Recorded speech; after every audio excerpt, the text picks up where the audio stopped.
My mom sent me a text, "You're banned from Thanksgiving until you apologize, idiot." No call, no explanation, just a cruel line flashing on my screen. So I smiled, shut my wallet on their holiday, and made plans of my own. 3 days later, while they were carving turkey without me, the bills I'd stopped paying hit hard. My phone lit up 87 missed calls, and that was just the start. Before I tell you everything, hit like and drop a comment telling me where you're watching from. Have you ever been treated like the outsider in your own family? When people talk about family, they picture warmth, laughter, a place you can come home to no matter what. My family, it was different. On the outside, we looked fine. Holiday photos with matching sweaters posed smiles around the table, Dad carving the turkey while Mom held the serving spoon like it was her crown.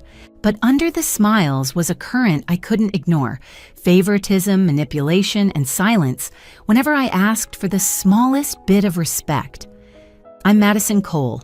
I'm 27, the quiet one, the one who kept the bills balanced and the lights on even when nobody noticed. I wasn't rich, not flashy, but I had something no one else in my family had: discipline. I could make a late bill disappear before the power company even thought about cutting the line. When Dad had surgery last year, insurance only covered so much. I stepped in, paid what wasn't covered, and after that, it was like a switch flipped. Suddenly, I wasn't a daughter, I was a safety net. The family phone plan, on me, the internet, on me, a temporary copay, on me. Month after month, they leaned harder, and I just kept saying yes because I thought that's what love was.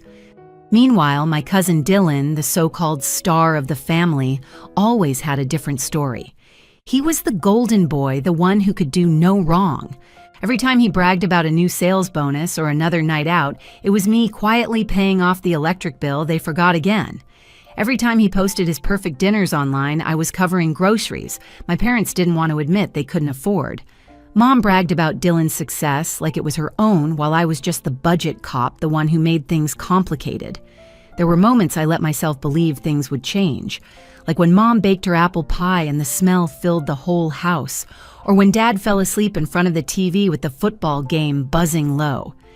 I'd glance at the old family photo on the mantle, me in braces, Dylan grinning without a care, and wonder if maybe someday we'd sit at the same table without me being the punchline. But deep down, I knew better. The favoritism wasn't an accident. It was a pattern. Every time Dylan needed money, I was expected to provide. Every time I spoke up, I was told to relax, stop making drama. That was my role, unseen, unheard, and yet always paying the price.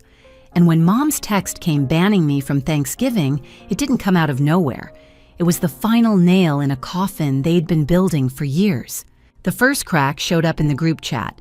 It was supposed to be the Thanksgiving head count. Names scrolled down the screen like a guest list to a party I'd helped fund, and mine wasn't there. I stared at the screen waiting for my name to appear, then finally typed, "Did you forget me?" The dots pulsed for a few seconds before Dylan replied, "Limited seating. Try Christmas if you behave." The words made my stomach drop, not because of what he said, but because nobody else objected. Mom didn't correct him. Dad didn't say a word. Aunts and uncles stayed silent like silence was permission. I called Mom. The sound of clinking dishes and laughter spilled through the speaker like the party had already started without me. "You're not invited until you apologize to Dylan for ruining his promotion dinner," she said flat, like she was reading a rule book. "By ruining, you mean asking why he keeps borrowing rent while he's bragging about his sales checks," I shot back.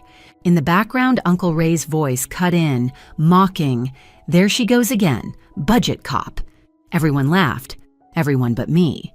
I felt heat crawl up my chest. "You want drama? Then stop using my debit card on autopay," I said, steady but sharp. The line went quiet for a moment.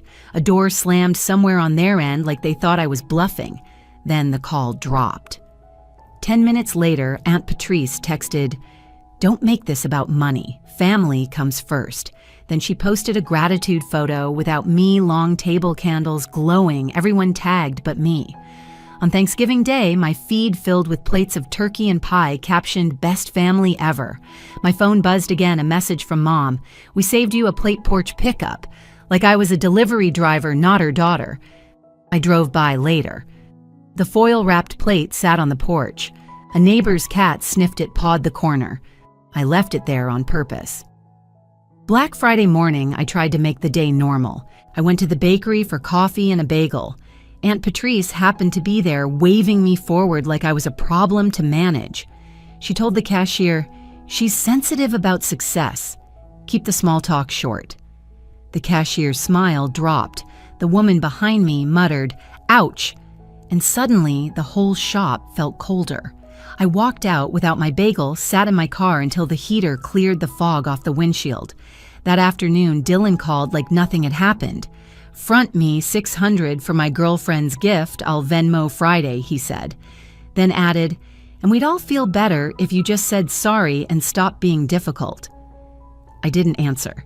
He filled the silence with, family takes care of each other. But sitting in my car, I finally saw it for what it was. Family didn't take care of each other. I took care of them, and the more I gave, the more invisible I became.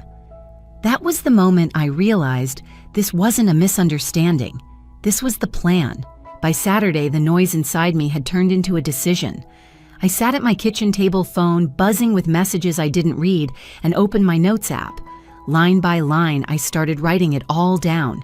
Dates, amounts, reasons, tires for Dad's truck, meds after his surgery, the family phone plan no one else wanted to manage, the internet bill that kept somehow getting paid, groceries, co-pays, surprise deposits before banks closed.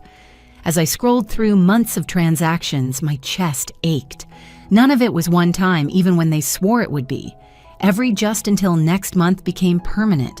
Every emergency became my responsibility. My yes had become the floor they walked on. I typed a line at the top, "What they don't know is about to save me."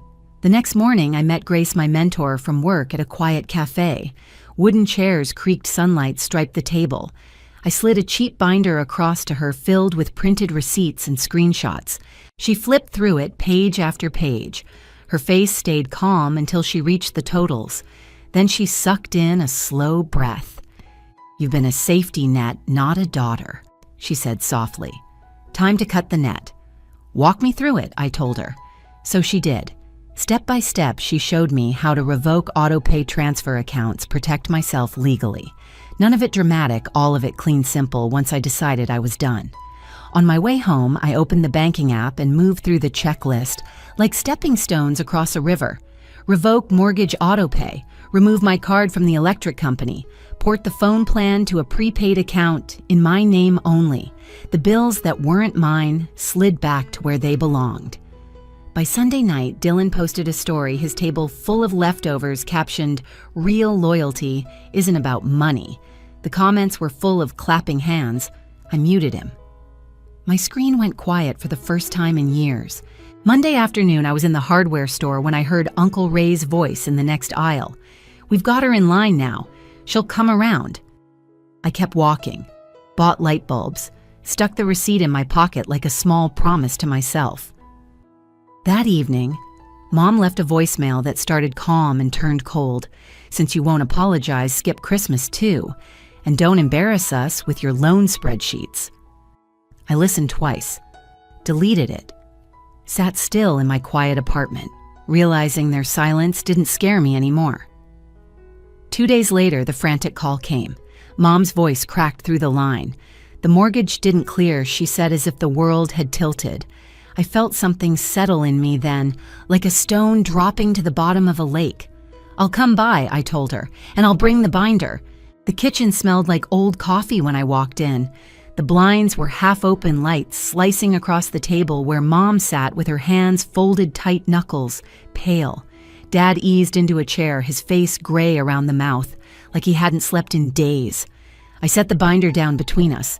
Its cheap plastic cover looked out of place on the wooden table where we'd eaten thousands of meals together. "This is private," I said, glancing toward the hallway. "No audience." Dad rubbed his forehead. "We thought Dylan was helping." He whispered, his voice almost apologetic. I slid the binder toward him, turned it so the pages faced them. "He told you that because I was paying," I said. "Here are the transfers, every one of them from my account straight to your mortgage company. Mom's hands trembled as she flipped through the pages. Grocery receipts, utility bills, prescription costs, the phone plan, the internet, the credit card payments, 3 years of lines, 3 years of me.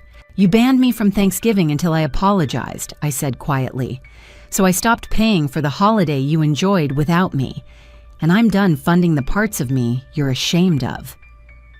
The front door opened and Dylan strolled in like he owned the place. He froze when he saw the binder. His smirk slipped. "You're really doing this?"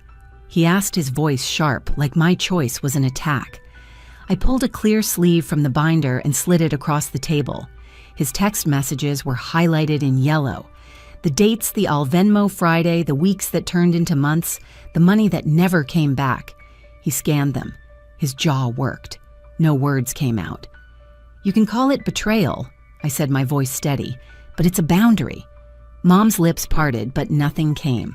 Dad stared at the totals on the last page, eyes wet. "We didn't know," he said again, as if repetition could make it true. "You didn't want to know," I corrected. It was easier to pretend Dylan was your success story, and I was just difficult. Dylan snapped, "You can't just leave them like this." I laughed, soft-tired. "I'm leaving them like adults, which you also are." His mouth opened closed. He looked away first. "I'm not asking for anything back," I added, tapping the binder once with my finger. "I'm just done. From now on, you handle your bills. I left notes on which accounts to call, how to set up autopay. I'm not your bank." The silence pressed in. The refrigerator hummed. A car passed outside. Finally, Dad's voice broke it. "What about Christmas?"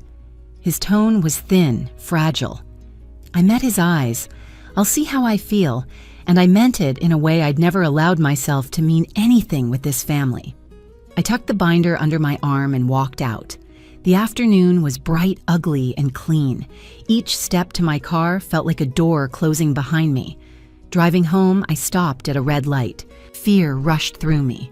What if they cut me off completely? What if no one called again? The green arrow lit and I turned. And in that turn, I realized I'd been living in fear of their silence for years. Maybe silence was exactly what I needed. By the end of the week, the family group chat flickered with awkward messages, "Who can help reorganize bills," followed by strings of emojis and no volunteers. Someone typed Dylan and he replied with a single eye roll. Then the chat went dead. Aunt Patrice posted a quote about humility on Facebook, and for the first time in years, no one tagged me under it. Dylan's weekend photo dumps shrank no more fancy dinners, just board games under dim lamps.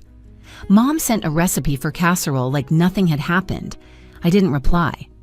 2 days later, another text I didn't realize how much you did. "We'll figure it out." I read it twice, set the phone down.